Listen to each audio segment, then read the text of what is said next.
اللهم لك الحمد كله ولك الشكر كله وإليك يرجع الأمر كله علانيته وسره سبحان ذي الملك والملكوت سبحان الذي لا يموت أعوذ بالله من الشيطان الرجيم بسم الله الرحمن الرحيم ثم الصلاة والسلام على محمد ابن عبد الله اللهم ربي اشرح لي صدري ويسر لي أمري واحلل عقدة من لساني يفقهوا قولي.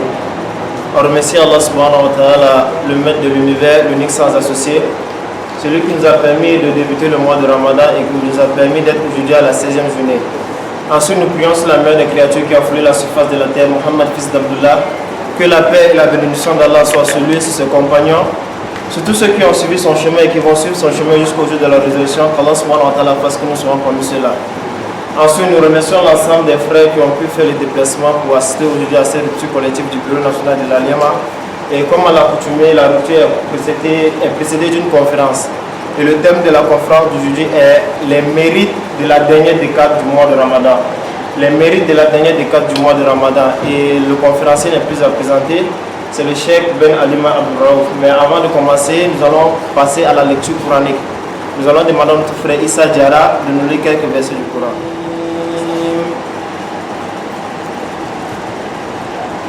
يا أيها الناس ضرب مثل فاستمعوا له إن الذين تدعون من دون الله لن يخلقوا ذبابا ولم يجتمعوا له وإن يسلبهم الذباب شيئا لا يستنقذوه منه ضعف الطالب والمطلوب ما قدر الله حق قدره إن الله لقوي عزيز الله يصطفي من الملائكة رسلا ومن الناس إن الله سميع بصير يعلم ما بين أيديهم وما خلفهم وإلى الله ترجع الأمور يا أيها الذين آمنوا اركعوا واسجدوا واعبدوا ربكم وافعلوا الخير لعلكم تفلحون وجاهدوا في الله حق جهاده هو اجتباكم وما جعل عليكم في الدين من حرج ملة أبيكم إبراهيم هو سماكم المسلمين من قبل وفي هذا ليكون الرسول شهيدا عليكم وتكونوا شهداء على الناس فأقيموا الصلاة وآتوا الزكاة واعتصموا بالله هو مولاكم فنعم المولى ونعم النصير. C'est là un argument pour nous au jour de la résurrection. Avant de rentrer proprement dans le vif du sujet, nous allons faire une petite présentation du conférencier. Le Cheikh Ben Alima Abdul Raouf est né en 1967 en Tunis. Il est de père tunisien et de mère américaine. Il grandit dans les deux cultures, en Tunisie et en Angleterre, et il maîtrise l'arabe, le français, l'anglais depuis l'âge de 6 ans. Brillant dans les études, il obtient son bac scientifique en maçon très bien en 1986. Il participe au concours Rotary où il décroche les premières places en mathématiques et en physique. Et aux Olympiades internationales de mathématiques où il dirige l'équipe tunisienne et il obtient un prix international.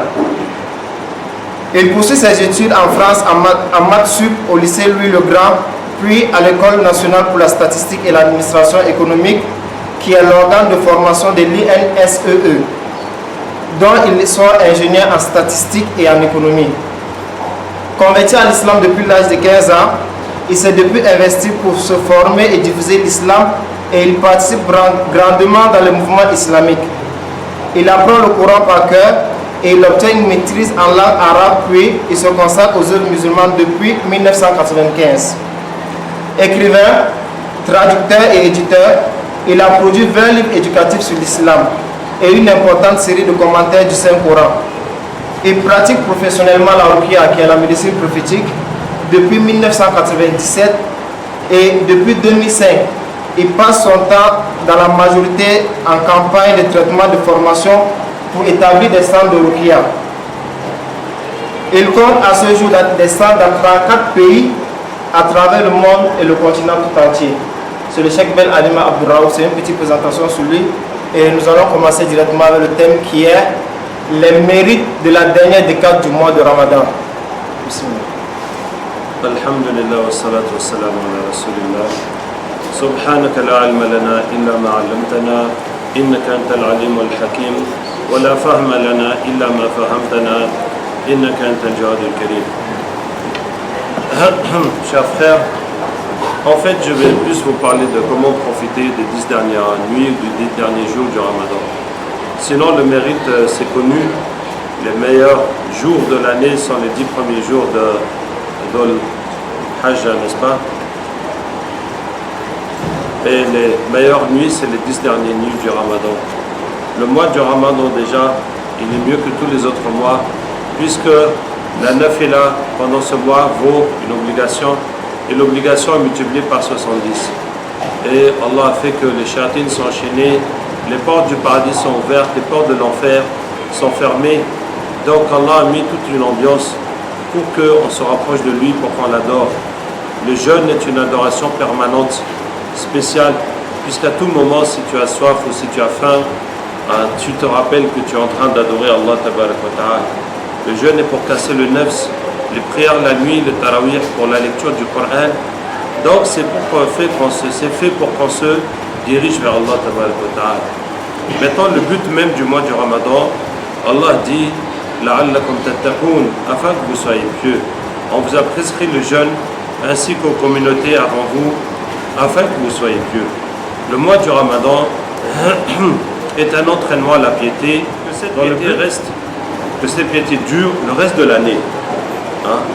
Donc on fasse bien sûr plus de jeûnes, plus de prières, plus de Coran, mais aussi qu'on améliore son comportement, qu'on ne se mette pas en colère, qu'on évite tous les péchés, qu'on partage aussi la nourriture, qu'on fasse l'aumône pendant tout ce mois, pour que le reste du temps, le reste de l'année, on ait un acquis, on soit sorti du Ramadan mieux que quand le Ramadan est commencé. C'est ça qui est le but du Ramadan. Et c'est dans cette sagesse aussi qu'Allah Tabaraka wa Ta'ala a fait le Ramadan en 3 dizaines où on doit augmenter de piété, de bonnes actions à chaque dizaine. Et le sommet, bien sûr, c'est dans les 10 dernières nuits, et particulièrement pour chercher la nuit du destin, qui est une nuit qui est meilleure que 1000 mois. Ça veut dire 83 ans et 4 mois. Autrement dit, toute une vie humaine. Ça veut dire que cette nuit-là, si tu adores Allah cette nuit, c'est comme si tu adorais Allah pendant toute ta vie. Mais pendant toute ta vie, jour et nuit, depuis l'enfance jusqu'à la mort, en supposant que tu vives jusqu'à 83 ans, ce qui n'est pas donné à la majorité des êtres humains. Et donc chaque année, Allah nous donne l'occasion de gagner toute une vie d'adoration. Qu'est-ce qu'on peut faire de plus motivant que ça? Si on te dit qu'en un jour de travail, tu vas gagner le salaire que tu vas gagner toute ta vie, mais comment on va passer cette journée-là? Subhanallah. En un jour, ça veut dire si tu travailles ce jour-là, tu peux t'asseoir tout le reste de ta vie, tu n'as plus besoin de travailler. Parce que tu as gagné ton argent, que tu gagnes pour toute une vie. Bon, bien sûr, l'être humain ne va jamais être rassasié. S'il a gagné l'argent d'une vie, il veut l'argent de 2 vies, de 3 vies. Il ne va jamais s'arrêter. Mais dans les hasanat, raison de plus de ne pas s'arrêter, de se concurrencer, de tout faire. Et puis, c'est comme ça, on ne peut pas venir, arriver juste la nuit du destin, on va faire les avoirs. Il faut se préparer pour ça. Il y a toutes les dernières nuits qu'on doit chercher la nuit du destin. Et puis tout le mois aussi qu'on doit chercher la miséricorde, la satisfaction, le pardon d'Allah Tabaraka wa Ta'ala. Et enfin, dans les dernières nuits, chercher le salut de l'enfer, qu'on a gagné notre ticket pour le paradis et qu'on a été sauvé de l'enfer. Hein, il faut quand même rester sur le droit chemin jusqu'à la fin de sa vie. Donc, je vais vous parler, parce que je crois que c'est plus intéressant pour vous, comment profiter de ce temps. Comment faire pour profiter au maximum de ce temps. Et je vais vous parler de comment se concentrer dans le dhikr et dans la prière. Parce que si on décide d'adorer Allah, de passer des nuits blanches, les 10 dernières nuits, et on va prier, et puis on ne comprend rien dans la prière, et puis on s'ennuie, et puis on fait juste passer le temps comme ça. Donc là, vraiment, on n'a pas profité de son temps. On n'a pas profité de son temps. Est-ce que vous voyez? Donc, c'est pour ça que pour les vertus, c'est ce que j'ai dit. Maintenant, comment profiter? Alors, je vais vous parler d'abord comment profiter du dhikr. Comment faire que le dhikr soit un outil pour augmenter sa foi, pour se rapprocher d'Allah Tabaraka wa Ta'ala. Alors, je vais vous donner un exercice de base à faire. Vous allez répéter 100 fois Subhanallah, walhamdulillah, wa la ilaha illallah, wallahu akbar, wa la hawla wa la quwwata illa billah, en pensant à une seule créature.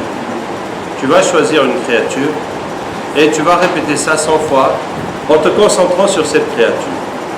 Par exemple, je vais penser à mon corps et je dis Subhanallah, comment Allah a créé ce corps, comment Allah a fait le cerveau, le cœur, les intestins, les poumons, les os, les yeux, tout ça c'est fantastique. On pourrait en parler pendant des heures, mais j'espère que étant scientifique, vous comprenez, même si on n'est pas scientifique, vraiment, vraiment c'est extraordinaire. Comment Allah a fait ce corps. Alhamdulillah, qui nous a donné la santé, qui nous a donné la vie, qui nous a donné la force, qui nous a donné l'intelligence, qui nous a donné la beauté, qui nous a donné ce corps. Wa la ilaha illallah, ce corps est pour adorer Allah et non pas pour qu'on l'adore à la place d'Allah, qu'on suive nos passions, notre facilité, notre repos, nos plaisirs jusqu'à désobéir à Allah et jusqu'à prendre ce corps comme une divinité à la place d'Allah. Au contraire, ce corps, c'est pour l'adorer, le remercier, faire les efforts pour Allah Ta'ala. Wallahu Akbar, Allah peut donner plus et mieux que ça, comme Allah dit, La in shakartum, la azidannakum. Si vous remerciez, je vous augmente. Tant qu'on utilise ce corps pour satisfaire Allah, Allah va nous augmenter de ses bienfaits. Wala hawla wala quwwata illa billah, ce corps ne peut rien faire, ni rien empêcher que par la volonté d'Allah. Il ne faut pas dire je suis fort, je peux faire ce travail, ou bien je suis en bonne santé, j'ai pas peur du froid, ou bien je suis intelligent, je peux régler ce problème. Non, on dit je suis faible et je demande à Allah de m'aider. Hein? Donc on répète ça 100 fois en pensant juste à ton corps. Subhanallah, comment Allah a fait ce corps. Alhamdulillah, qui m'a donné ses bienfaits. Wa la ilaha illallah, ce corps est pour adorer Allah et non pas pour que je l'adore à la place d'Allah. Wallahu Akbar, Allah peut donner mieux et plus que ça. Wa la hawla wa la quwwata illa billah, ce corps ne peut rien faire et rien empêcher que par la volonté d'Allah. Quand on va commencer à se concentrer comme ça, il y a plein de pensées qui vont venir dans nos têtes. Ça, c'est Shaitan qui ne veut pas qu'on se concentre dans le dhikr. Allah Ta'ala l'appelle Al-Waswas Al-Khannas, celui qui murmure et qui se tait. Abdullah ibn Abbas explique que Shaitan est assis sur le cœur de l'homme. إذا ذكر خنس وإذا غفل وسوس. Quand il évoque Allah, il se tait. Quand il oublie Allah, il murmure. Dès qu'on oublie Allah, Shaitan parle dans nos têtes. Dès qu'on pense à Allah, il se tait. Donc, si on voit notre vie, combien de temps est-ce qu'on pensait à Allah, combien de temps est-ce qu'on oubliait Allah, on va trouver que à plus de 99% du temps, on oublie Allah. Pendant tout ce temps, Shaitan a rempli nos têtes de ses pensées. C'est ce qui lui donne la force que dès qu'on va essayer de penser à Allah, il va ramener ses souvenirs. Et vous voyez, si vous faites attention, c'est seulement des souvenirs qui viennent. Ce n'est pas des nouvelles pensées, des nouvelles idées qui jaillissent comme ça. C'est des souvenirs, on se rappelle de telle chose. Maintenant, la bonne nouvelle, c'est que ces souvenirs sont en train de sortir. Elles ne sont pas en train de rentrer, ces pensées. Comme une maison qui est pleine de poussière, dès qu'on commence à balayer, la poussière va remplir l'espace. Or, elle est en train de partir. Donc, il faut continuer à balayer jusqu'à ce qu'on n'ait plus et jusqu'à ce que la chambre, la maison devienne propre. Donc, chaque fois que ces pensées viennent, il faut les couper, il faut les chasser. Comment? Alors, il y a une procédure très précise à faire. Dès que tu t'aperçois que tu n'es plus dans le dhikr, que tu n'es plus en train de suivre les paroles que tu dis, dès que tu te rends compte que tu es ailleurs, tu coupes instantanément, tu coupes immédiatement et tu reviens dans la parole que tu es en train de dire. Mes frères et mes sœurs, c'est très important de faire ça à la lettre. Il ne faut pas dire « Ah, comment j'ai fait pour arriver là-bas? J'étais dans ça, puis je suis parti dans ça, puis je suis parti dans ça. » Et tu ne fais que divaguer. Et tu es en train de perdre ton dhikr encore. Ou bien tu vas dire, tu vas essayer de récupérer les mots sur lesquels tu n'étais pas concentré. Et en même temps, tu es en train de perdre les mots que tu es en train de dire maintenant. Ou bien tu vas dire, ah oui, ça c'est une question importante, il faut que je règle ce truc-là. Et tu es parti, toi-même volontairement. Tu as abandonné ton dhikr. Est-ce que vous voyez? Dès que tu t'aperçois que tu n'es plus dans le dhikr, tu arrêtes ça. Tu n'ajoutes pas un instant dans cette réflexion. Tu coupes. Tu reviens sur la parole que tu dis. Toute la concentration, la méditation en islam, c'est de méditer sur ce qu'on dit. Ce n'est pas d'imaginer comme ça. C'est la parole que tu es en train de dire. Il faut suivre ça, méditer là-dessus. C'est ça qui va t'ouvrir les portes dont on va bientôt parler. Donc on fait ça. Dès que tu t'aperçois que tu es ailleurs, tu coupes en même temps. Tu reviens sur ce que tu dis. Tu reviens jusqu'à ce qu'au bout de quelques minutes, il n'y a plus aucune pensée qui vienne. À partir de là, on va faire le dhikr avec concentration, sans rien qui nous perturbe. Comme quelqu'un qui regarde la télé, s'il voit un match de foot, pendant 1h30, il n'a pas perdu une seule passe. Si c'est un film, pendant 1 heure, il n'a pas perdu une seule parole. Et tu le vois concentré, sans effort, sans se crisper, tranquille, à l'aise dans son fauteuil. Il est en train de voir avec tout son être. Il est dedans. Même des choses peuvent se passer, il ne va même pas se rendre compte que quelqu'un est rentré ou que quelqu'un est sorti. Tellement il est dedans. C'est comme ça, tu vas être concentré dans ton dhikr. À partir de la concentration, commencent les bienfaits spirituels du dhikr. Ça veut dire qu'avant ça, on fait du dhikr, la tête est ailleurs. On ne gagne pas le vrai bénéfice du dhikr. On gagne des hasanats parce qu'Allah est gentil. Le fait qu'on est là, on est assis, avec les ablutions, en train de répéter Subhanallah, il nous donne quelque chose. Mais la tête est ailleurs, le cœur est ailleurs. Shaitan domine nos pensées. Donc, le bénéfice spirituel est fermé. Puisque c'est Shaitan encore qui joue avec la tête. Donc, à partir du moment où on est concentré dans le dhikr, que va commencer le bénéfice spirituel du dhikr? Et le premier, c'est la sakina, la sérénité, la tranquillité, l'apaisement du cœur. Et c'est quoi exactement cet apaisement du cœur?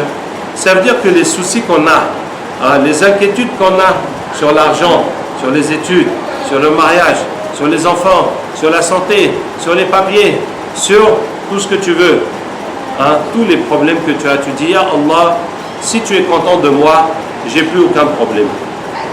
Et tu laisses tous les problèmes à Allah. Et ton seul problème, c'est de satisfaire Allah. Que Allah soit content de toi. C'est ça la sakina. C'est ça la sakina, c'est d'enlever les préoccupations, les soucis de ce bas monde. Pour avoir ton seul souci, la satisfaction d'Allah Tabaraka wa Ta'ala.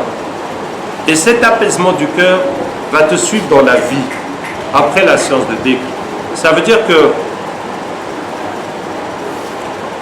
que quand tu vas revenir dans la vie, au lieu de, s'il y a une situation, au lieu de te précipiter pour faire ou pour parler, tu prends du recul. Tu dis c'est Allah qui a fait cette situation. Qu'est-ce que Allah veut que je fasse dans cette situation? je vais faire comme ça. C'est ainsi que le prophète sallam nous a montré. Mais avant de faire, je demande à Allah de m'aider à changer ce mal, à faire cette chose. Et je demande à Allah de faire que ça marche et j'interviens. Est-ce que vous voyez que si tu ne penses pas à Allah, même si tu vas faire une bonne action, Shaitan est là pour modifier ton intention. Puisque dès que tu ne penses pas à Allah, Shaitan parle dans ta tête. Donc même si tu vas faire un bien, Shaitan va te dire, ah, mais toi tu es le champion, mais c'est toi qui es arrivé pour changer ce mal. Mais si c'est pas toi, personne ne pense à ça. Mais regarde-les tous, personne ne pense à faire ça, il n'y a que toi. Vous voyez, tu es en train de faire une bonne action, mais Shaitan te met des mauvaises pensées dans ta tête et des mauvaises intentions dans ton cœur. Et c'est ça que la sakina va changer. Ça veut dire, avant de te précipiter dans les choses, tu cherches la satisfaction d'Allah d'abord. Et tu demandes à Allah d'abord, avant de rentrer dans l'action. Ensuite, après la sakina, tu continues dans ton dhikr, Subhanallah walhamdulillah, wa la ilaha illallah, wallahu akbar, wa la hawla wa la quwwata illa billah. Tu restes concentré à observer ton corps et observer les signes d'Allah à travers ton corps, jusqu'à ce que tu sentes un plaisir qui vient dans ton cœur, une lumière. C'est la rahma, c'est la miséricorde d'Allah et c'est l'augmentation de la foi. Ces quatre choses sont la même chose. Le plaisir qui vient dans le cœur, la lumière, la miséricorde d'Allah qui descend sur toi et la foi qui augmente. C'est la même chose. C'est la même chose. Tu continues jusqu'à ce que tu sens ce plaisir, cette lumière. C'est l'augmentation de la foi. Cette lumière-là, ça a quel effet sur ta vie? Ça a l'effet de dissiper les ténèbres. Et ce n'est pas une métaphore, c'est une réalité. C'est quoi les ténèbres qu'il y a dans ton cœur? C'est tout le mal que tu désires et tout le bien que tu es lourd à faire. Tu te forces à le faire. Des fois tu fais, tu es content. Des fois tu laisses, tu es déçu. Et le mal, tu luttes pour le laisser. Et des fois tu laisses, tu es content. Des fois tu fais, tu es déçu. Quand cette lumière va dans le cœur, tout ce mal disparaît. Tu ne sens plus aucune envie, aucune attirance vers ce mal. Et tout le bien que tu te forçais à faire, tu le fais sans effort. La chose qui te rendait lourd, qui te retenait, a disparu. Vous voyez? Ça veut dire qu'en une séance de dhikr, on acquiert la lumière de la foi. On va évoluer dans l'islam et dans notre relation avec Allah, plus qu'un an d'effort sans lumière. Donc c'est extrêmement important de chercher cette lumière à chaque fois. Et vous voyez mes frères, vous avez là l'outil pour augmenter votre foi à volonté.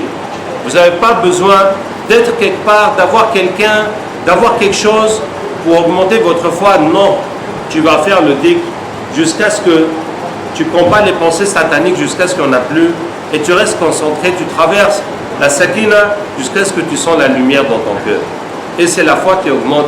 Et plus tu continues, ça ne fait qu'augmenter. Ça ne fait qu'augmenter à volonté. À volonté. Vous voyez, on a là un outil pour augmenter sa foi à volonté. Ça veut dire que à partir de là, il ne faut plus jamais perdre de temps dans sa vie. Tu ne peux pas dire, ah, je m'ennuie, j'ai rien à faire. Comment je peux tuer le temps? Alors qu'Allah t'a créé pour l'adorer. Et toi, tu as fini tous tes besoins, de manger, dormir, de préparer, d'acheter, tout. Tu as fini. Et tu as le temps, et tu dis que tu n'as rien à faire, alors qu'Allah t'a créé pour l'adorer. Tu n'as qu'à l'adorer. Et voilà comment tu vas profiter de ton temps pour augmenter la foi. Il n'y a pas quelque chose dans notre vie qui est plus cher que la foi, qui a plus de valeur que la foi. Et voilà comment. Donc je vous dis mes frères et mes sœurs, il faut faire ça, faites ce dhikr. Vous allez voir comment la lumière, comment vous allez augmenter votre foi, comment vous allez être au corps à corps avec Shaitan, qui vous amène les mauvaises pensées, les pensées, même si ce n'est pas mauvais, mais c'est pour vous dérouter du dhikr. Et c'est à vous de résister. Non, tu coupes, tu reviens dans le dhikr, tu reviens dans le dhikr, jusqu'à ce qu'il n'y en a plus. Et là, tu vas vivre ce plaisir de la foi, cette lumière. Augmenter ta foi. D'accord? Donc, je vous dis qu'à partir de là, on ne peut plus perdre de temps. Mais aussi, on ne peut plus laisser les gens perdre le temps. Vous allez voir dans toutes les mosquées, les gens sont là, ils ne savent pas quoi faire. C'est vrai ou pas? Ils sont là, ils ne savent pas quoi faire. Même s'il fait le chapelet, ça se voit que c'est rien, c'est juste des paroles qui sortent de sa bouche. Ou bien ça lui fait quelque chose, que ça va lui changer quelque chose, rien. Donc, partout, il faut enseigner aux gens comment profiter de leur temps, augmenter leur foi avec le dhikr. Ensuite, mes frères, l'effet de cette lumière, il y a quelque chose qui va changer dans ta vie. Quand tu vas retrouver, quand tu vas revoir la créature pour laquelle... Est-ce qu'on peut éteindre ça pour diminuer le bruit? Quand tu vas revoir la créature pour laquelle tu as fait le dhikr, pour laquelle tu t'es concentré, tout ce que tu as dit dans ton dhikr, ça va revenir dans ta tête. Tu vois par exemple toi-même dans leur miroir, Subhanallah, comment on l'a créé, Allahu Akbar, Allah peut te donner plus que ça. Ce que tu as dit là dans ton dhikr, dans ta méditation, dans ta lutte contre le shaitan, jusqu'à avoir la lumière, ça va revenir dans ta tête. Dès que tu vois cette créature, tu te rappelles d'Allah. Ça veut dire qu'on a inversé la règle de shaitan. La règle de shaitan, c'est que dès que tu penses à Allah, il te ramène les pensées de dunya. Pour te faire oublier Allah et te plonger indéfiniment dans la dunya. Et maintenant, dès que tu vois la dunya, c'est Allah que tu te rappelles. Et chaque fois tu vas faire le dhikr en pensant à une autre créature, je vais faire le dhikr, je pense à mon corps, je pense au ciel, je pense au soleil, je pense aux poules, je pense au pain, je pense à l'eau, je pense à la moto, je pense à l'argent, n'importe quelle créature. Tu vas méditer dessus. Par exemple, l'argent. Subhanallah, comment elle a créé l'argent? Si ce n'était pas l'argent, comment on allait vivre? Avec le troc, c'est pas possible. Alhamdulillah qui m'a donné quand même un peu d'argent, même si ce n'est pas beaucoup, mais c'est déjà quelque chose, alhamdulillah. Wa la ilaha illallah. Cet argent-là, c'est pas ça qui est mon Dieu. Ou bien, c'est Allah qui est mon Dieu. C'est pas pour ça là, que je vais laisser la religion, chercher la corruption, la triche, le mensonge, de quoi, pour avoir l'argent, que je vais laisser mon Dieu pour ça, c'est ça qui est mon Dieu. Non, c'est Allah qui est mon Dieu. Et l'argent va servir ma religion. Et ce n'est pas ma religion que je vais égorger pour aller chercher l'argent. Wallahu Akbar, Allah peut donner plus. Eh oui, il peut donner plus. Et mieux que ce qu'on a. L'argent ne fait rien. Ne peut rien faire ni empêcher que par la volonté d'Allah. Voilà. Comme ça maintenant, chaque fois que tu vois l'argent, tu te rappelles d'Allah. Et donc, tous ces versets du Coran vont devenir une réalité dans notre vie.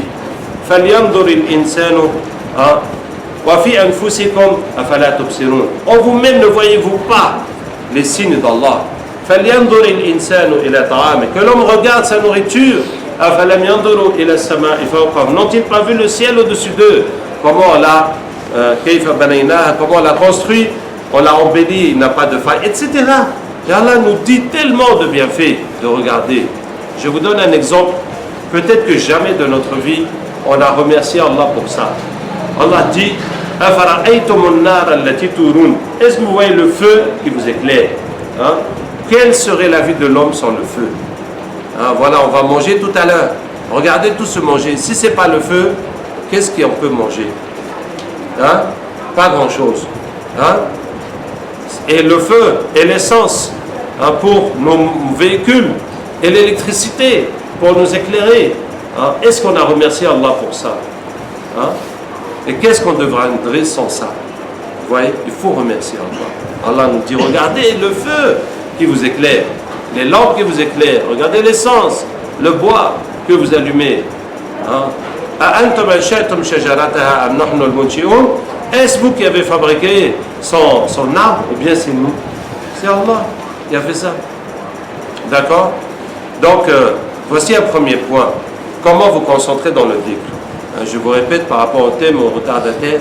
On parle des mérites des 10 dernières nuits du Ramadan. Bon, j'ai dit des petits mots là-dessus. Je vais me concentrer à essayer de vous donner les conseils pour profiter de ces dernières nuits du Ramadan. Donc, première chose dans le dhikr. Ensuite, salat al-Nabi sallallahu alayhi wa sallam. Alors, je vais vous donner ma formule, en toute modestie, de salat sur le prophète sallallahu alayhi wa sallam. La formule que j'ai cherché longtemps, comment me concentrer et profiter dedans. Voici la formule que j'ai trouvée. As-salatu was-salamu alayka ya Rasul Allah. As-salatu was-salamu alayka ya Habib Allah. As-salatu was-salamu alayka ya khayra khalqillah. Wa ala alika wa sahbika ajma'in.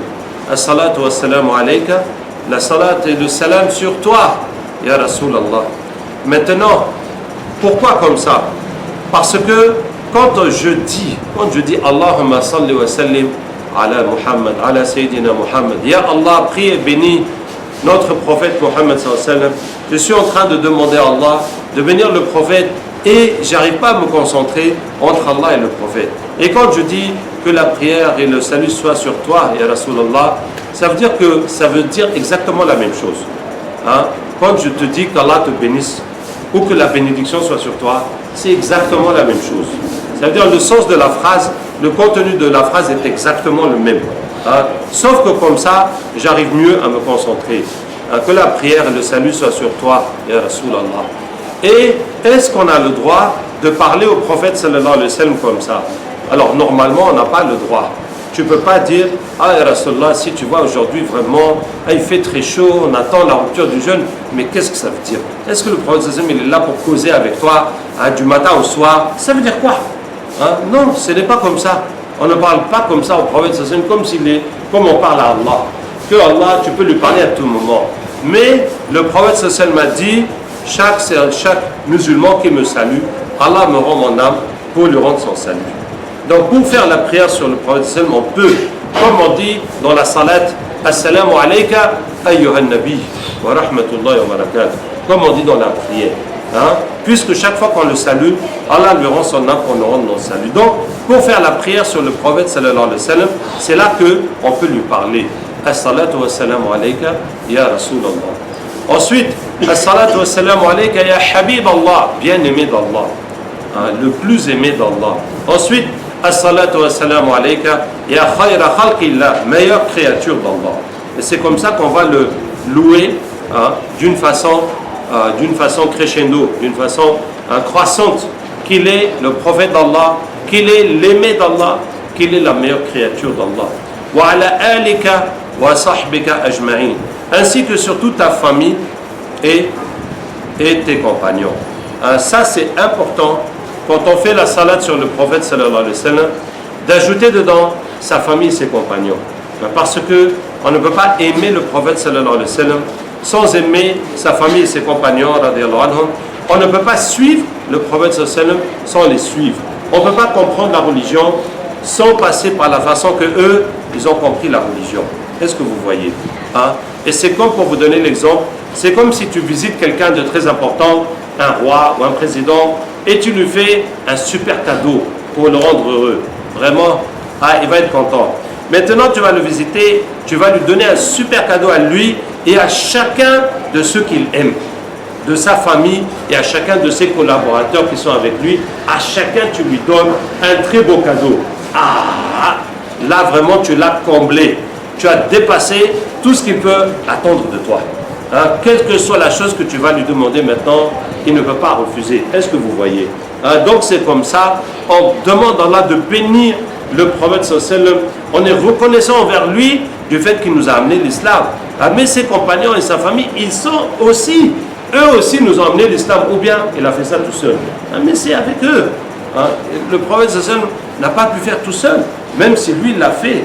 Mais c'est toute cette génération qui était avec lui et même les générations suivantes hein, qui nous ont transmis cet islam jusqu'à chez nous. Donc il faut qu'on soit reconnaissant envers eux tous et qu'on les aime, y compris pour eux. D'accord? Donc l'avantage de cette formule sur le prophète sallallahu alayhi wa sallam, c'est que ça nous permet de lui parler directement et Allah lui rend son âme pour nous rendre dans son salut. Et c'est plus simple à se concentrer sur les qualités du prophète sallallahu alayhi wa sallam, hein, sur son amour pour sa ummah, sur n'importe quelle qualité que tu peux chercher, sur lui tu te concentres dessus. Ok? Je vais vous parler de l'istighfar. Ça fait partie du dhikr, il faut faire l'istighfar. Donc là aussi il y a plein de formules et je vais vous proposer une formule. C'est la formule de Omar radiyallahu anhu. Oui, soit dit en passant, ça veut dire cette prière sur le prophète sallallahu alayhi wa sallam, ça fait 3 fois, ça compte 3. Donc si tu fais as-salatu wa-salamu alayka ya Rasulallah, as-salatu wa-salamu alayka ya Habib Allah, as-salatu wa-salamu alayka ya khayra khalqillah wa ala alika wa sahbika ajma'in, ça fait que tu as fait 3. Donc quand tu veux compter 100, tu en fais 3 comme ça, puis tu ajoutes une. Bien. Et donc sur l'istighfar, je vais vous recommander l'istighfar de Omar radiyallahu anhu, qui dit Rabbi ghfirli dhulmi wa kufri.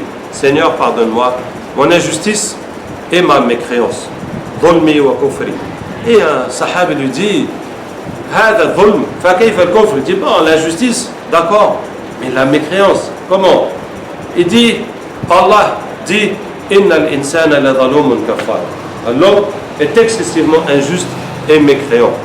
Donc Allah a généralisé.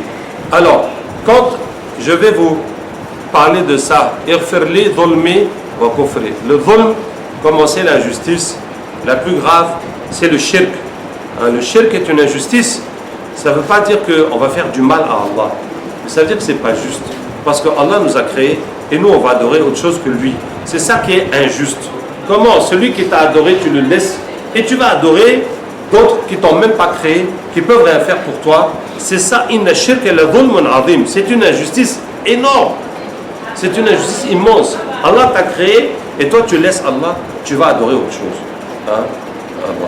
Maintenant, on connaît le shirk, mais il y a le shirk plus petit, qui est, Allah Ta'ala dit, wa ma qadarullaha haqqa qadrihi. Ils n'ont pas estimé Allah à sa juste valeur. Bon, je vais vous dire directement, tout ce que tu as fait que Allah n'aime pas, tout ce que tu as fait que Allah n'aime pas, tu l'as fait, est-ce que tu l'as fait pour Allah? Forcément tu ne l'as pas fait pour Allah, puis c'est quelque chose que Allah n'aime pas. Donc il y a quelque chose d'autre qu'Allah auquel tu as donné l'importance jusqu'à faire quelque chose pour lui, pour cette chose-là, que Allah n'aime pas. Vous voyez? Bon, c'est pas le shirk comme d'adorer des fétiches, mais c'est de enlever le droit d'Allah pour donner à des créatures qui ne méritent pas. D'accord? Donc, le dhulm, tu penses à chaque chose que tu as faite que Allah n'aime pas. Comment tu as pu aimer, par exemple, le sommeil, ou le plaisir, ou l'argent, ou les gens, jusqu'à ce que tu as fait quelque chose que Allah n'aime pas à cause de cette chose-là. Est-ce que vous voyez? Maintenant, le kufr, al-kufr kufran, kufrun billah wa kufrun bin ni'am. Il y a deux kufrs. Le fait de renier Allah, le fait de renier les bienfaits d'Allah. Et ça veut dire l'ingratitude. On va parler d'ingratitude. Tout ce que la gratitude des bienfaits d'Allah, c'est de les utiliser comme Allah aime. D'utiliser le temps, d'utiliser l'argent, d'utiliser tous les moyens, les possibilités que tu as pour satisfaire Allah. C'est ça la reconnaissance envers Allah. Donc, tout ce que tu n'as pas fait que Allah aime. Est-ce que vous voyez? Tout ce que tu n'as pas fait que Allah aime. Allah aime quelque chose. Tu avais la possibilité de le faire, mais tu ne l'as pas fait. Tu as négligé, tu as laissé. Quelle que soit la raison, tu n'as pas fait. Tu vas regarder ça, que c'est un coffre. C'est une ingratitude. Allah t'a créé. Allah t'a donné la santé, l'intelligence, les moyens, le temps, tout. Et tu pouvais faire ce bien et tu ne l'as pas fait. C'est grave. C'est vrai qu'on peut dire que ce n'est pas un péché, ce n'est pas grave. Mais le jour dernier, tu vas connaître la gravité. Et tu vas regretter. Mais c'est grave parce que c'est Allah. Parce que c'est pour Allah. Même si la chose est petite. Le fait que ce soit pour Allah, c'est grave. Parce que le jour que tu auras besoin d'Allah pour t'aider dans tes problèmes, dans tes situations, c'est là que toutes les négligences vont jouer en ta défaveur. Ça veut dire qu'Allah, tant que tu n'as pas de problème, tu n'es pas pressé de lui obéir, tu ne vas pas te forcer, tu ne vas pas te fatiguer pour lui, tu ne vas pas te casser la tête. Tu négliges, tu prends aussi ton temps pour ton plaisir, pour t'amuser, pour te mettre à l'aise, tout. Le jour que tu es en galère, Ya Allah, faut m'aider, Ya Allah, faut m'aider. Ah bon? Et tout le temps avant, tu étais où? Et tout le temps avant, c'était comment? Est-ce que tu vois? Ça veut dire que toute cette négligence, ça va faire aussi que le jour que tu as besoin de lui, lui aussi, il n'a pas besoin de toi. Puisque c'est comme ça seulement. C'est seulement quand tu as besoin qu'on va prier. Dès que le problème est réglé, adios, à la prochaine. Est-ce que vous voyez? Donc quand vous dites Rabbi firli dhulmi wa kufri, tu penses à tout ce que tu as fait que Allah n'aime pas pour dire que c'est une injustice, que tu t'es attaché à des créatures jusqu'à faire pour cette créature ce que Allah n'aime pas, et tout ce que tu n'as pas fait que Allah aime, mais tu as négligé, tu as laissé, tu n'as pas fait, que c'est une mécréance. Ça veut dire que c'est une ingratitude. Allah t'a donné la possibilité de faire ce bien, tu ne l'as pas fait. Rabbi firli dhulmi wa kufri. Je vais vous donner un dhikr spécial pendant peut-être le Ramadan ou ailleurs, mais je vais vous donner. Maintenant, dans ce dhikr-là, dans le tasbih, on va penser au paradis. Comment dans le paradis, hein, la plus belle chose qu'il y a dans le paradis, c'est de voir Allah. Quand les gens vont voir Allah, ils vont rester 300 ans sans faire un clin d'œil.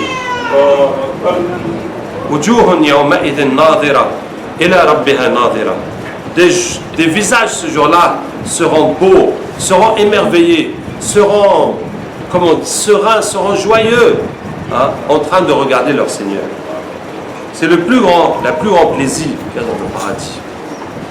Après avoir vu Allah, les couples se retrouvent et chacun dit à l'autre, mais tu es devenue tellement plus belle, qu'est-ce qui s'est passé?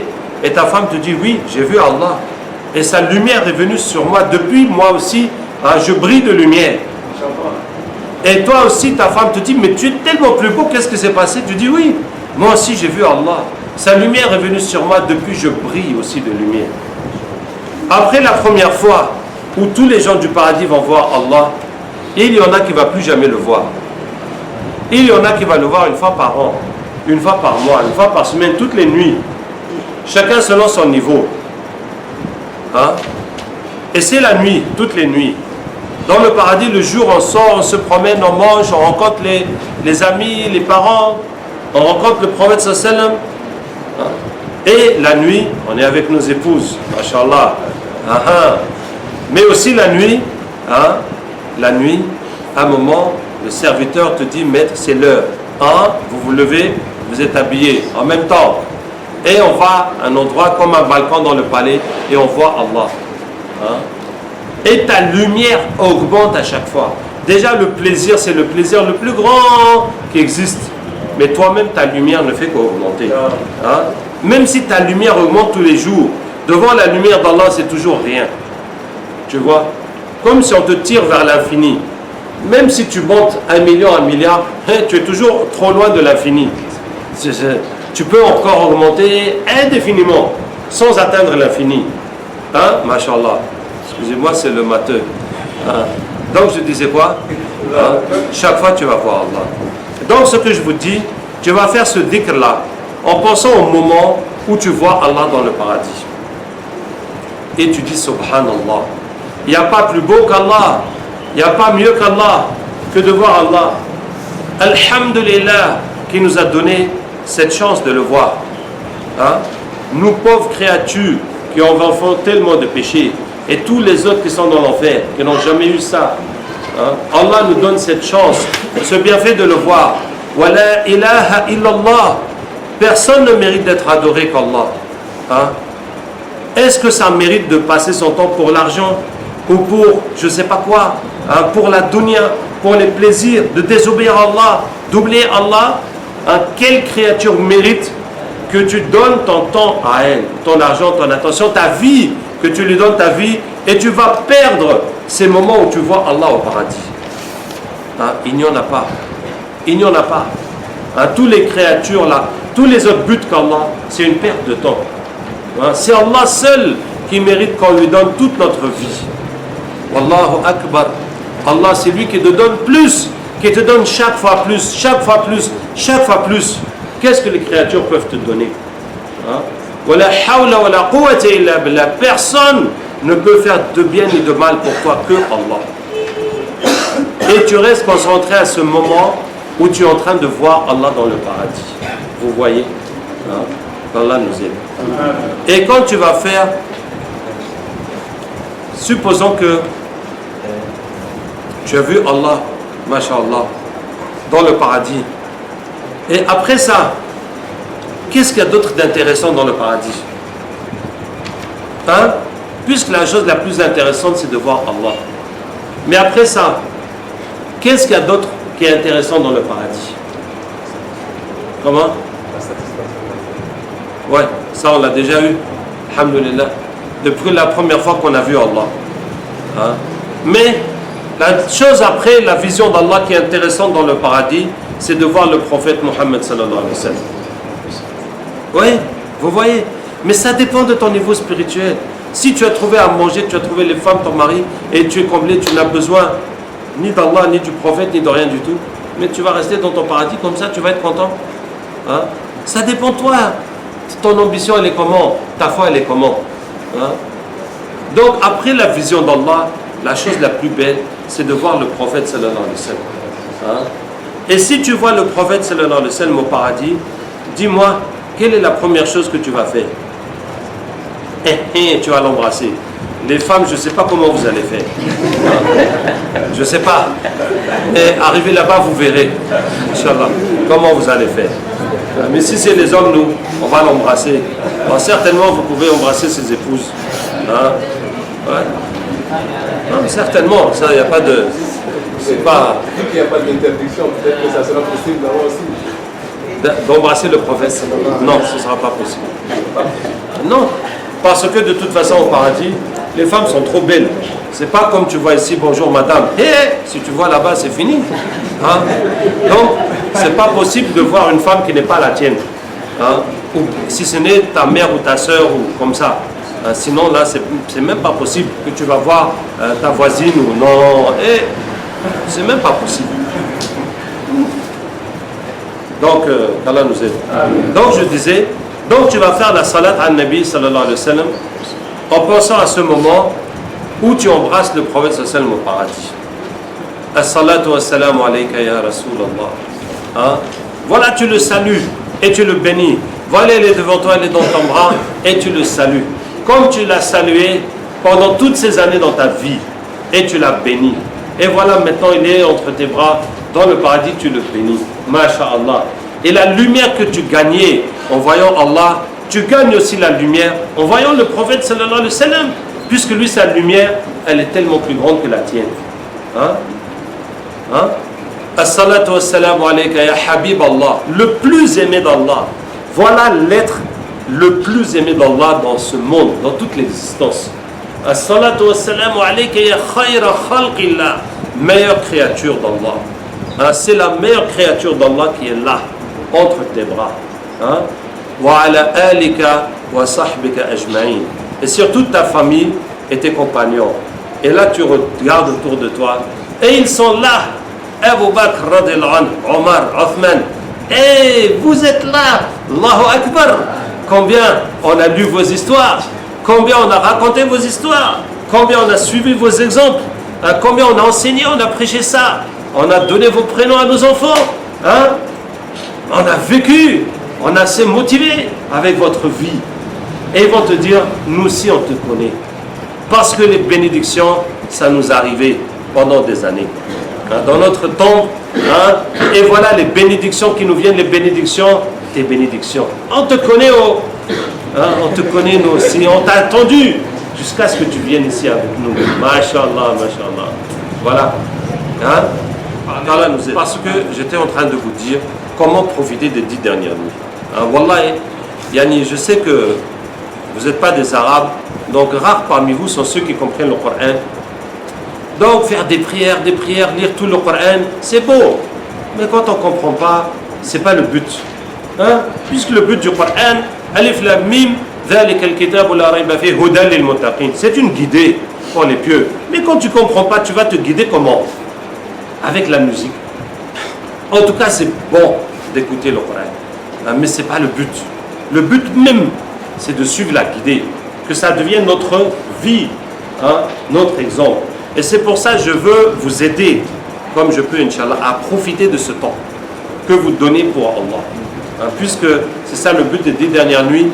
Ceux qui ont la chance aussi de faire l'irtikaf, de passer tout le temps hein, dans la mosquée, et il faut occuper ce temps positivement.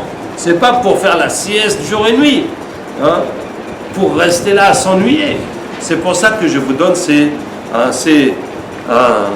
trucs, hein, ces astuces ou ces solutions pour profiter de votre temps. Donc je vais vous parler encore 2 choses, Inch'Allah, puis je finis. Hein, les 2 choses, c'est la prière et le dua. Comment avoir la concentration dans la prière? Alors je vais vous donner la façon la plus simple, la plus directe pour se concentrer dans la prière. Il faut chercher un temps où tu n'as rien à faire.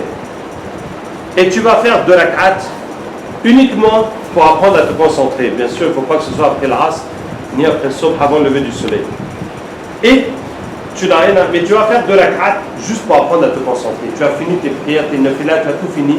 Tu vas faire 2 rak'at seulement pour apprendre à te concentrer.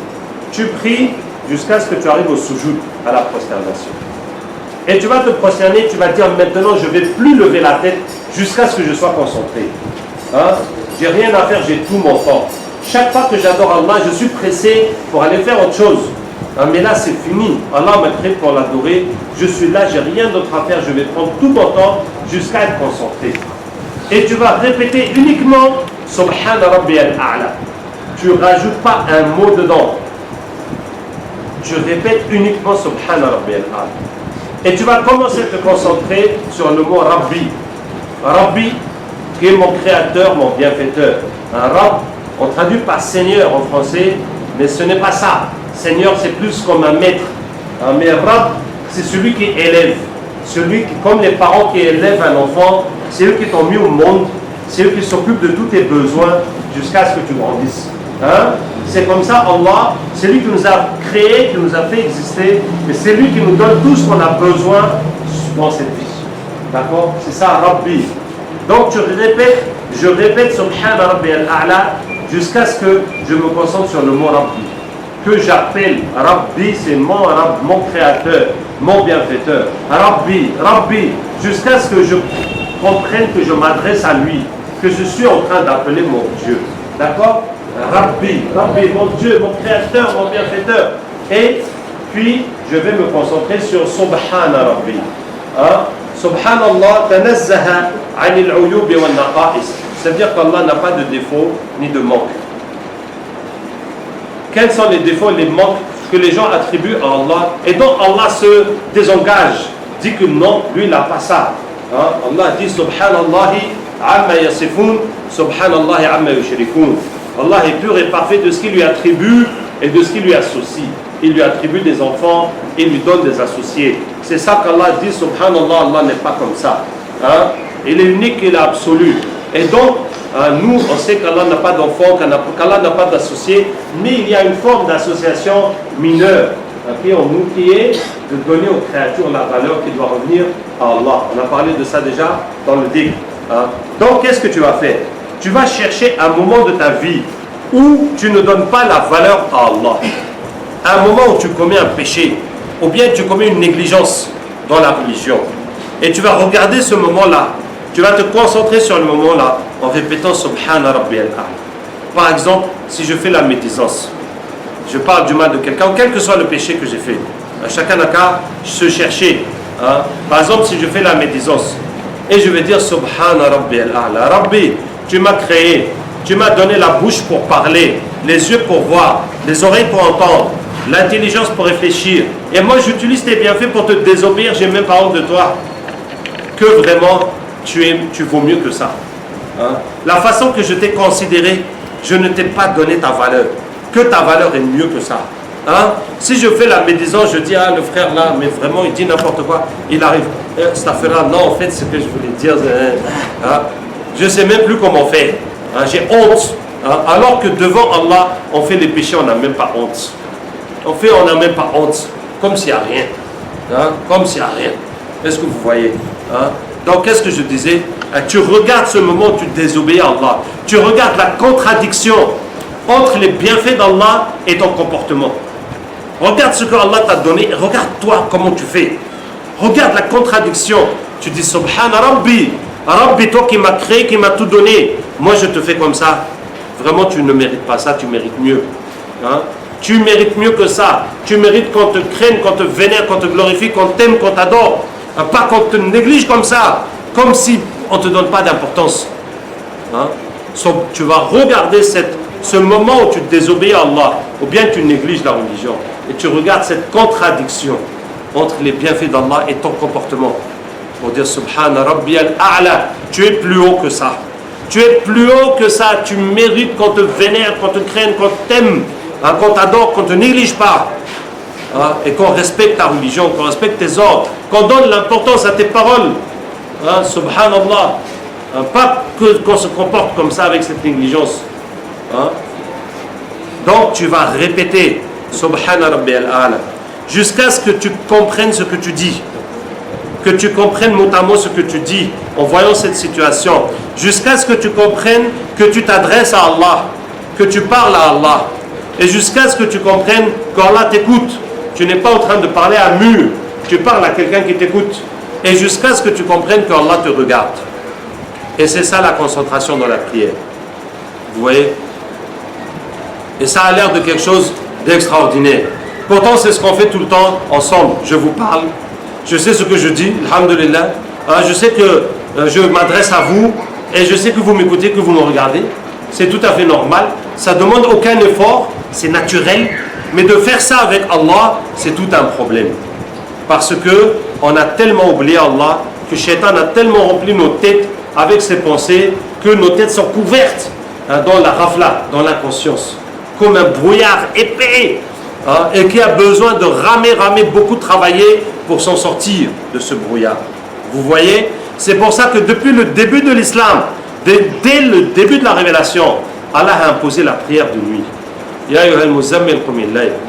Ya al-mudaththir qum fa'anzir. Toi qui es couvert, lève-toi averti et lève-toi prie la nuit. Les deux ordres sont venus ensemble. Avant les 5 prières qui sont venues au moment de l'ascension au ciel.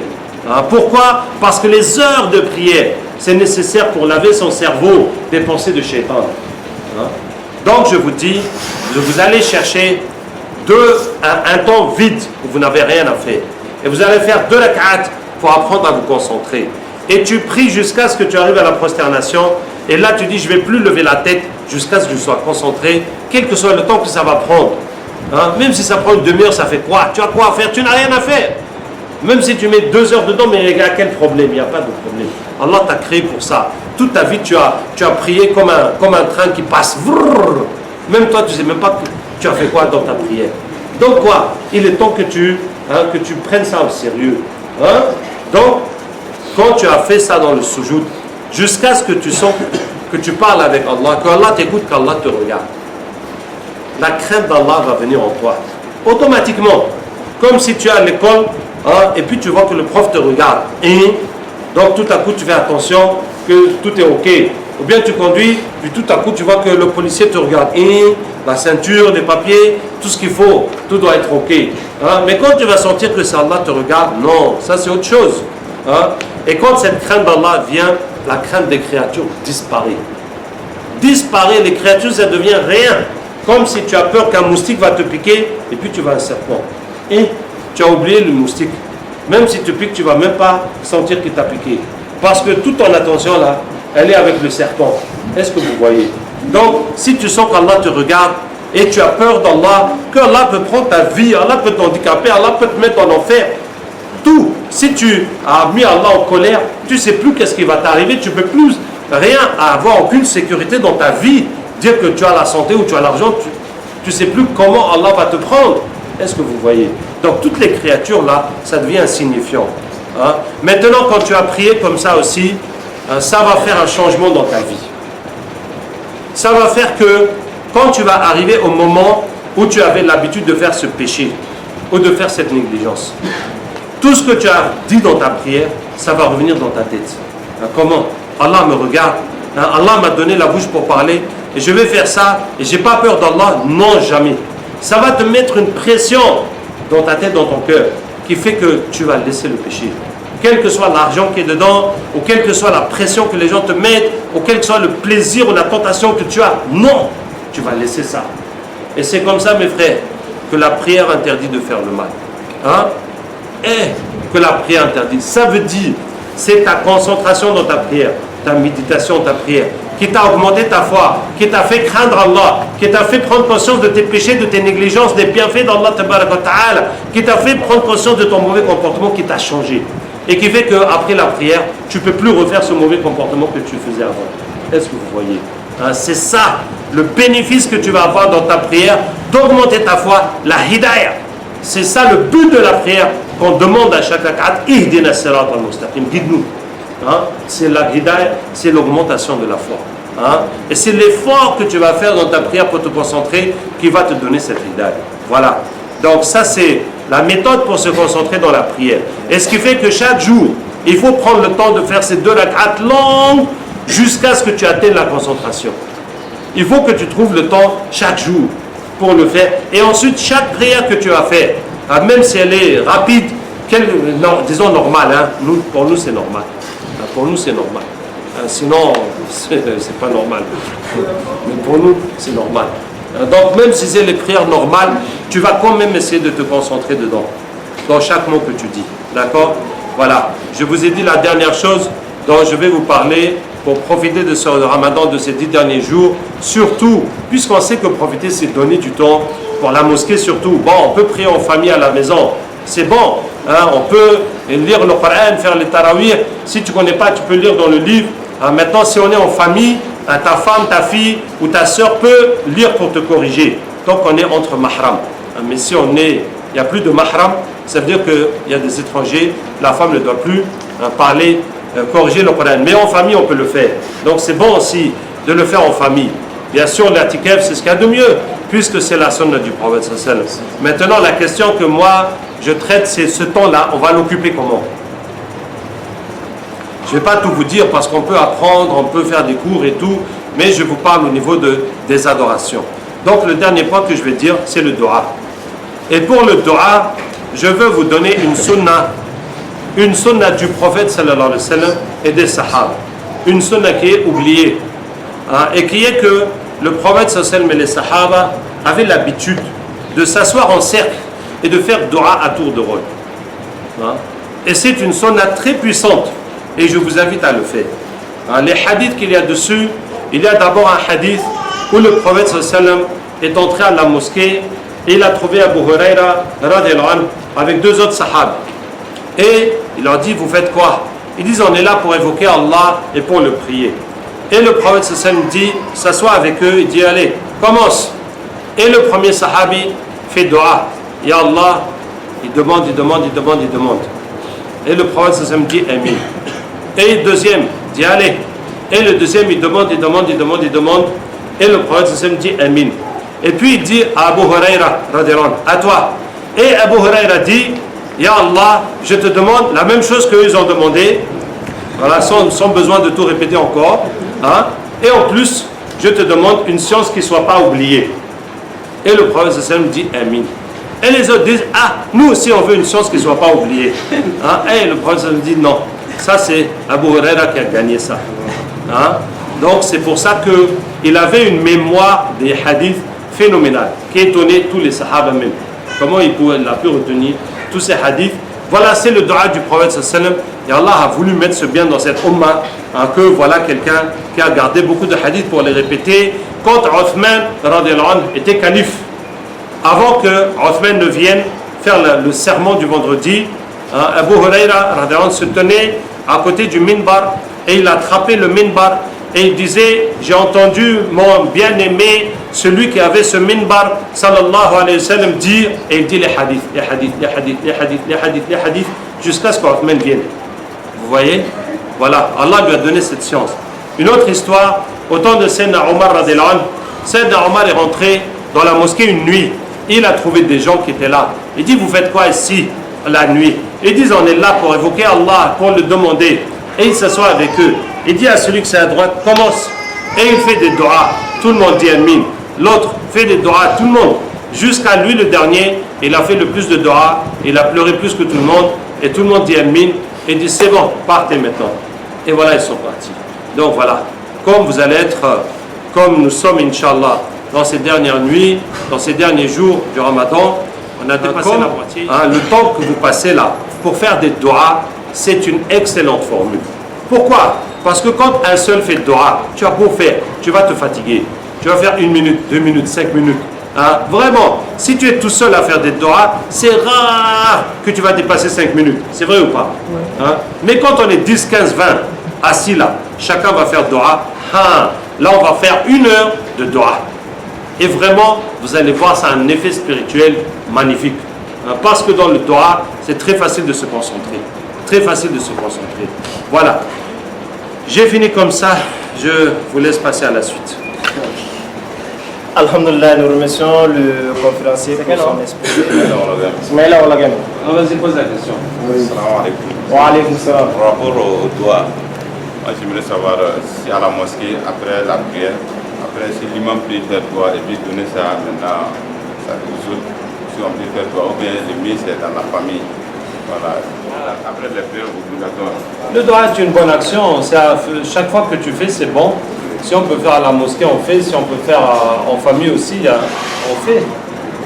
Il n'y a pas de choisir entre de faire à la mosquée ou de faire à la famille. Je parle pour le fait de faire le doigt en groupe. Actuellement, après la prière seulement, chacun fait ça individuellement.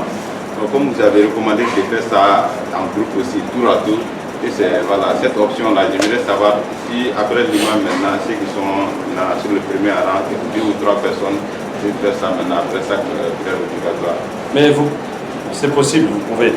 Après la prière obligatoire, l'imam fait doigt, l'autre fait doigt, l'autre fait doigt, l'autre fait doigt, tant mieux. Mais en général, les gens n'ont pas ce temps-là.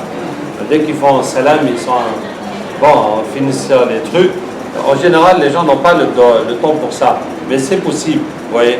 Maintenant, ce qui se faisait, je vous ai donné les exemples au temps du prophète sallam, ce n'était pas non plus après chaque prière. Mais c'est possible de le faire. Ce serait plus simple. Il n'arrive pas à faire la prière. Aussi, il jeûne et il n'arrive pas à faire la prière. Il n'arrive pas à quoi? Par fatigue ou par quoi? Pas fatigue, le temps. Hein? Le temps, c'est-à-dire après, tu as dit souvent faire le stage, bon, si tu as tes activités et que tu ne peux pas faire les tarawih, tu pries à autre moment. Si tu peux, dès que tu as rompu, avant la prière de Isha, tu fais les nafilas. Si tu peux te lever avant Sob et faire les nafilas. Sinon, tu fais dans la journée. Tu fais quand tu veux. Oui, tu fais. Puisque la prière, c'est toujours la prière. Une sœur.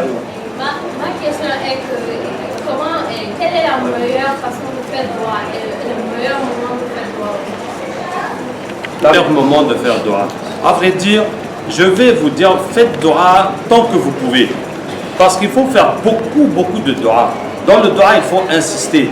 Donc si je vous dis que par exemple que le meilleur moment, c'est juste avant de jeûner, juste avant la rupture. Ah voilà, donc 24 heures, tu dis non, j'attends là, les 10 minutes avant la rupture, je veux faire doigt. Non, il ne faut pas attendre. N'importe quand tu peux faire doigt, tu n'as qu'à faire. Hein? Et tu n'as qu'à faire doigt longtemps, insister. Comme par exemple, Aïcha dit qu'une nuit, le prophète sallallahu a passé toute la nuit à prier avec un verset.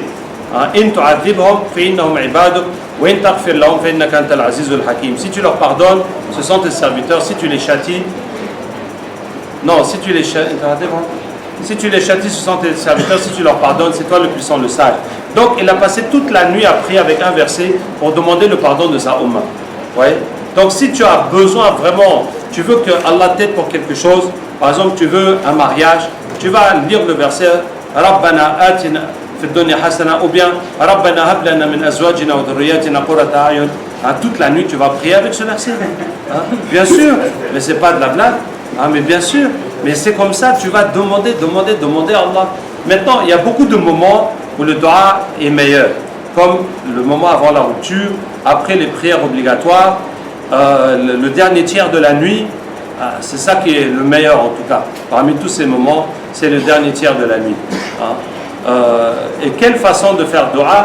Bon, la façon de faire dua, il faut commencer par remercier Allah et prier sur le prophète sallam et demander pardon pour nos péchés avant de demander ce que toi tu veux.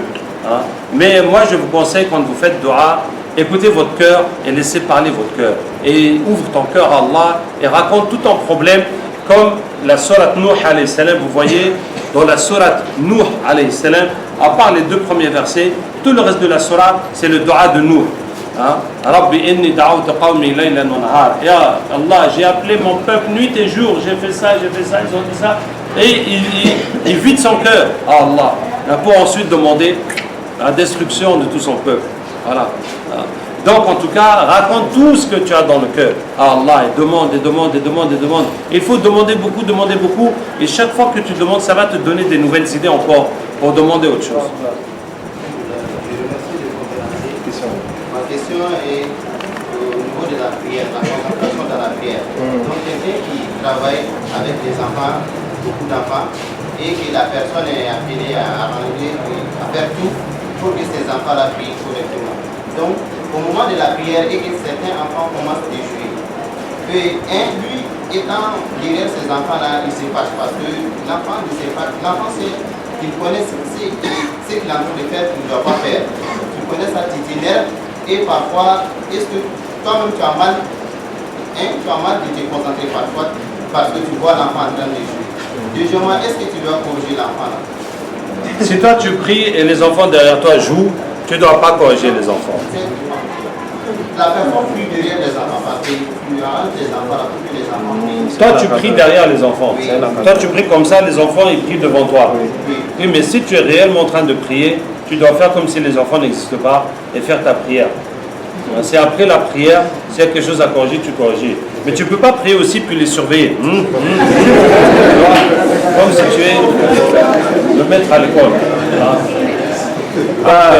Est-ce que c'est recommandé de rattraper la période de travail? Par exemple, le travail d'hier, tu n'as pas pu faire la période de travail d'hier et tu veux le rembourser. Bon, est-ce que c'est bon de rembourser la prière de Tarawih? En vérité, non. La prière de Tarawih ne se rembourse pas. Maintenant, sauf si tu as l'habitude de prier toutes les nuits, un certain nombre de rak'at ou un certain nombre de Coran, là, le prophète sallallahu m'a dit, celui qui a raté sa prière de nuit ou son Coran de nuit, qui le prie le matin, c'est comme s'il a prié la nuit. Puisque la prière de nuit a plus de valeur que la prière dans la journée, mais si tu as l'habitude de lire combien de hizb ou combien de rak'at toute la nuit et exceptionnellement tu n'as pas pu, tu vas les rattraper le matin. Mais si c'est les tarawih que pendant toute l'année tu n'as pas l'habitude de prier la nuit, et là tu as raté, tu n'as pas besoin de récupérer. Maintenant, si tu as un objectif de finir le Coran dans le mois ou quoi, donc tu vas te débrouiller pour le finir. Si ce n'est pas la nuit, avant sobre, en tout cas tu vas trouver un temps pour finir coûte que coûte ton Coran. C'est Maman Mega. Donc ma question c'était juste d'avoir quelques conseils par rapport à Laylatul Qadr, à la nuit du destin. Quelques détails et quelques conseils par rapport à comment profiter, comment chercher cette nuit. C'est dans les 10 dernières nuits du Ramadan. On sait que c'est dans les nuits impaires et on sait aussi que c'est dans les 7 dernières nuits. Donc ça nous laisse 23, 25, 27 et 29. Maintenant, on sait que beaucoup de témoignages pensent sur le 27. Mais en tout cas, ça veut dire que toutes ces nuits-là, on va essayer de faire nuit blanche.